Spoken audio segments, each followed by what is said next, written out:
Bismillahirrahmanirrahim.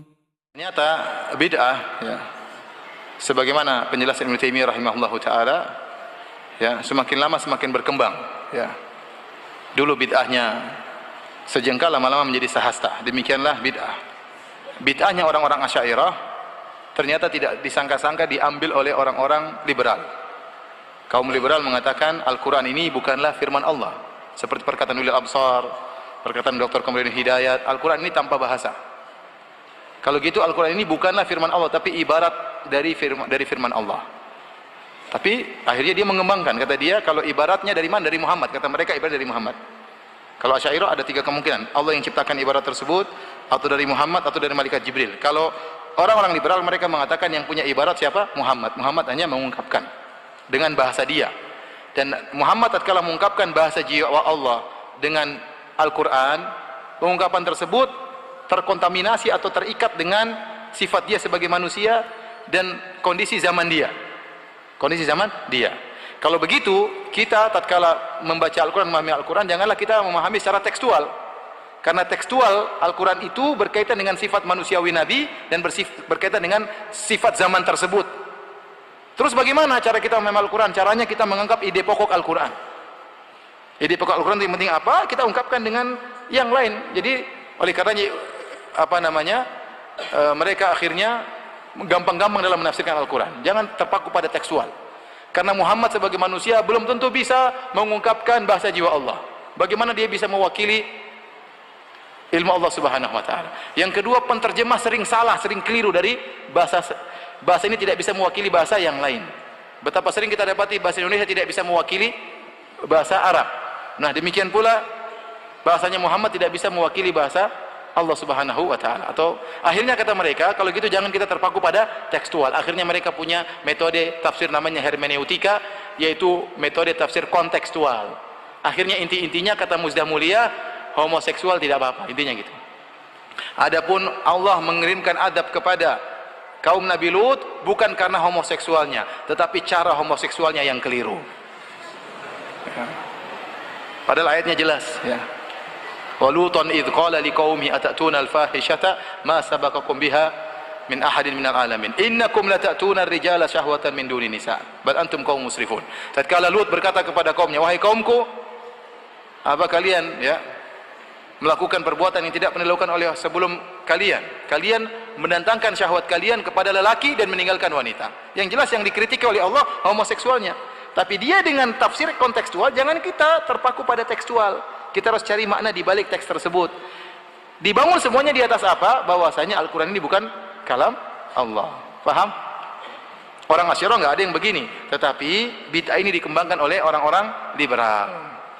Sehingga kata Ulil Absar, tidak perlu lagi kita menerapkan hukum hudud, ya, karena hukum hudud itu hanya cocok di zaman Nabi Muhammad SAW. Di zaman itu orang-orang Arab Badui, belum ada penjara, maka harus diterapkan hukum hudud. Sekarang tidak perlu seperti itu, ya. Kenapa? Karena kita jangan terpatok pada tekstual. Yang penting apa? Kontekstual. Apa pesan-pesan Allah yang ingin disampaikan oleh Allah, kita tangkap pesan-pesan tersebut, kita bisa ungkapkan dengan cara yang lain. Itu masalahnya. Kembalinya gara-gara syubhat orang-orang Asy'ariyah. Paham?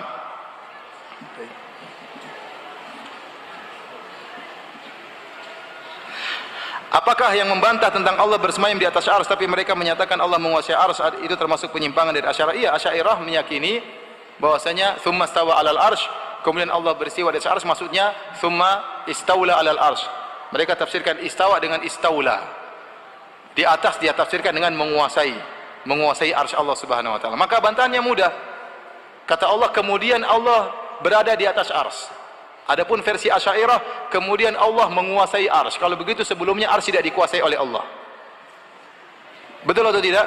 Dan itu berarti salah, ya. Sejak Allah menciptakan arsy sudah dikuasai oleh Allah Subhanahu wa taala, ya. Kalau kita tafsirkan, ya, istaula menguasai, maka bukan cuma Allah istawa di atas arsy, Allah menguasai seluruhnya. Bukankah yang dikuasai oleh Allah semuanya? Paham? Oleh karenanya tatkala mengkhususkan penyebutan arsy, maksudnya di atas apa? Di atas arsy, bukan menguasai. Apa salahnya kalau mengatakan Al-Quran itu makhluk? Salahnya tadi, lihat orang liberal jadi apa? Apa salahnya mengatakan Allah satu dari yang tiga? Orang liberal sekarang mengatakan, kenapa ente salah-salahkan Nasrani? Nasrani juga bertauhid. Mereka mengatakan tiga sama dengan satu kok. Mereka tidak bilang tiga terpisah-pisah. Tiga itu sama dengan satu. Sama dengan kita, monoteisme. Ini dikatakan oleh siapa namanya? Abdul Muqsid Ghazali ya, dalam bukunya tokoh liberal. Sebelumnya disebutkan oleh Harun Nasution. Jadi kata mereka, kenapa mesti ribut? Ya. Tiga sama dengan satu. Dia tidak mengatakan tiga yang berbeda-beda. Satu sama dengan tiga. Intinya mereka ingin mengungkapkan satu, tapi cara pengungkapannya beda dengan kita. Saya bilang, apa salahnya kita bilang tiga sama dengan satu? Paham? Salah atau tidak? Ya salah lah, dikafirkan oleh Allah Subhanahu wa taala. Sama, kita tidak boleh. Para ulama mengatakan, bahwa saya mengatakan Al-Quran itu makhluk, maka dia kafir. Kenapa? Berarti dia mengatakan firman Allah ini bukan sifat Allah Subhanahu wa taala. Kita mengingkari sifat Allah, tidak boleh.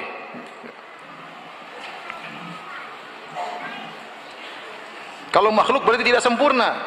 Kalau makhluk berarti apa? Tidak sempurna. Kalau makhluk berarti bisa ditiru. Paham? Al-Quran, kalau Al-Quran itu kalamullah, Al-Quran itu makhluk, berarti tidak apa? Sempurna. Makhluk sempurna atau tidak? Tidak sempurna. Kalau makhluk bisa ditiru atau tidak? Bisa ditiru.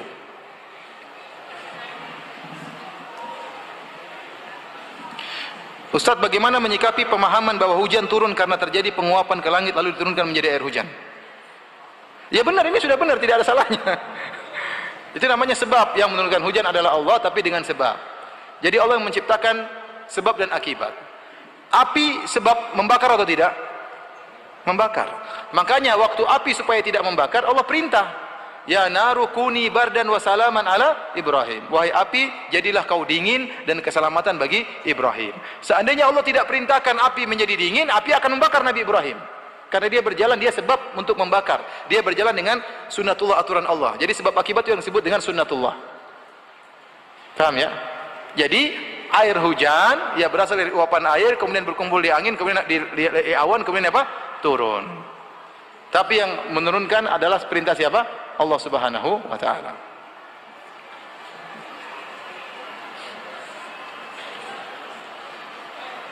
Apakah benar pernyataan Ibnu Taimiyah Allah turun ke langit dunia seperti turunnya aku dari atas mimbar ini? Jelas enggak benar.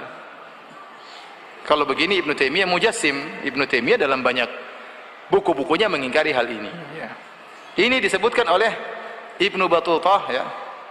Tetapi para ulama telah membantah dengan mengatakan bahwasanya tanggal yang dia sebutkan Ibnu Taimiyah, dia mengatakan saya melihat Ibnu Taimiyah ya turun dari mimbar, kemudian mengatakan Allah turun ke langit dunia sebagaimana turunku dari mimbarku ini, terjadi pada hari ini tanggal sekian tanggal sekian.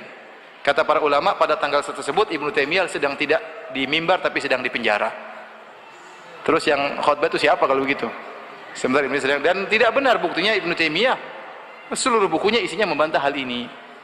Kita sudah mengenal akidah Ibnu Taimiyah ya. Tidak demikian.